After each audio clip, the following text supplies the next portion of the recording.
Hi, today I want to share with you something that I always share with my Essence of Belly Dance teacher training participants, and this is how to create a really amazing, compelling dance class, like an experience. Because I have participated in some really boring classes or classes that just felt unbalanced, where I really thought I will never come back. And the class that I gave in Berlin, I think really the girls loved it.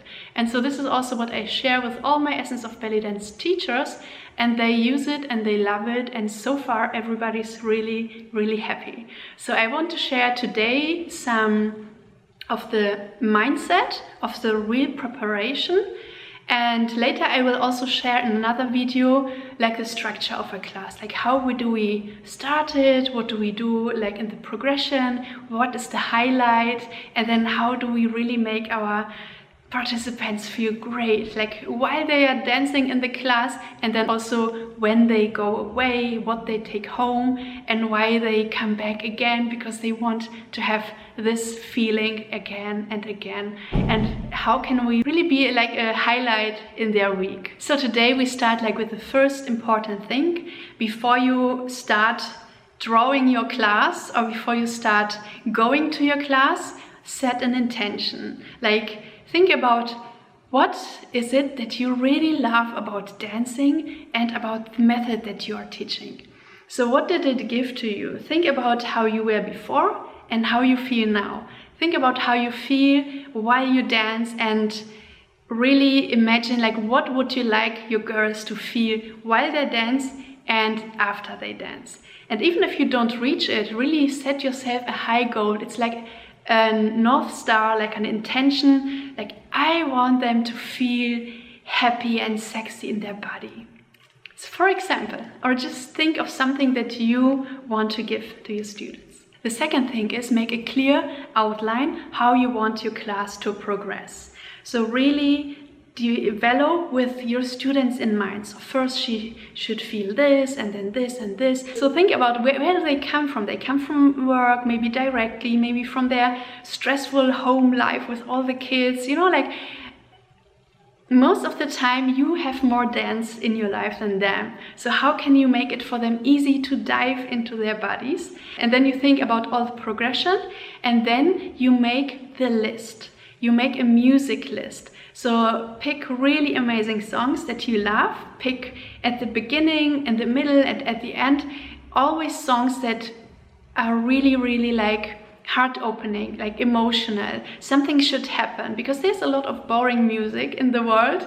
So really don't compromise here. And for example, I have used the same music over and over, like not every week the same music, but music that I really thought it's touching, and it's touching me, because you need to be very inspired as a teacher. And then stick to the music. This would be like tip 3. So once you have created your list, like your playlist, wherever you do it, save it, and then this is like class number 1 or something. Give it a name or the date maybe, and then you will always know, okay, so this is like my go-to class. I can always take the same class again. And number 3 would be like really using this class as your guideline, because you have sit at home and you have put so much work into creating this class. So don't just skip it in the middle of your class and try something new, because I have seen in the exams that our students are giving, we always do video exams, so I always see the real class, and sometimes they just think, now I have a better idea, and then they skip the music, and then everything gets a little bit out of whack. And later, when you're a very experienced teacher, of course you can switch the music as how you like it. You just go with your own flow. But at the beginning, it's very important to comfort yourself and to calm yourself and to know, okay, maybe this is not the right music today, but this is what I chose and I will stick with it. And then while you stick with it, you will see, okay, maybe it was right, maybe it was too long, too short, maybe the wrong rhythm.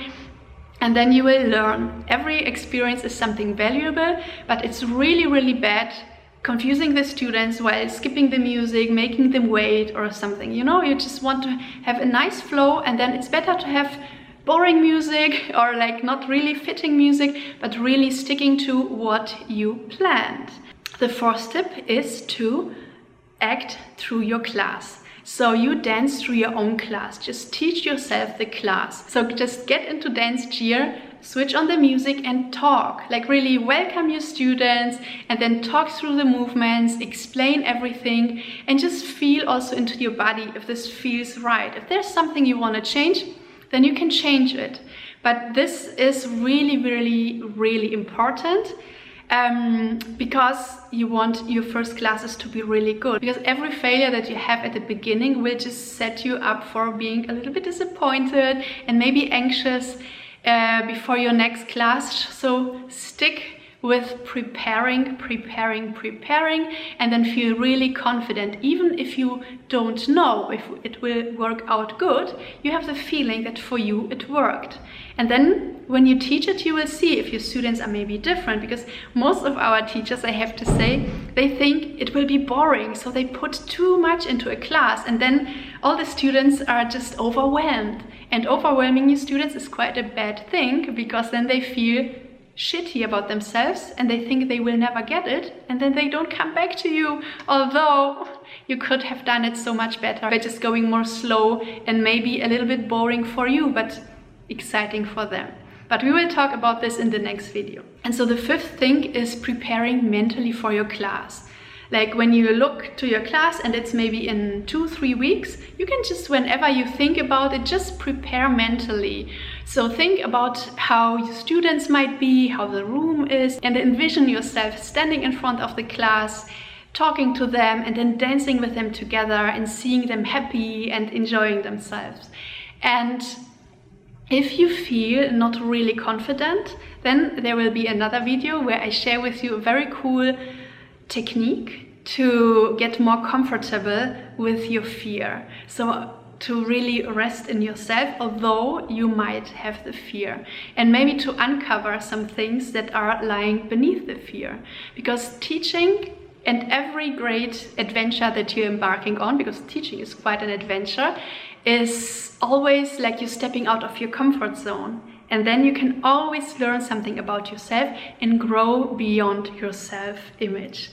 So look forward to the video where I will share this with you. But for now, I have here a video where I talk about how you can deal with emotions. I think maybe I have more videos, and I will link them here so you can look them up to connect to your emotions. Tip number 6 is to pick clothing that you really love, because you will be the role model. So they are coming to you, and when you're just like in shitty, weird sweatpants, then they will think, this is this kind of sport. Women are very particular about image, and when they think, this is the dance when you dress like this and this, and then, you know, they always have, like, it always comes with a style. So pick for yourself what you love for yourself, where you feel really good, and also what you would like maybe your students to copy. They come to a dance class and they always adapt, whether they go to ballet, they go to Zumba, they go to belly dance, they go to your style of dance, they will always adapt like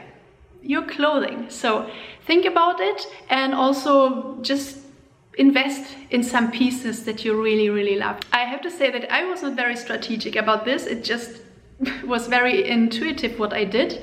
But if you want to sit down and think about a strategy, like what kind of image you would like to have, because I think this is really, it's really valuable, because people are so visual and so style oriented. So I think it's worthwhile your time and also the money that you invest into the clothing that you will wear as an amazing teacher. Tip number 7 is make the dance studio your own.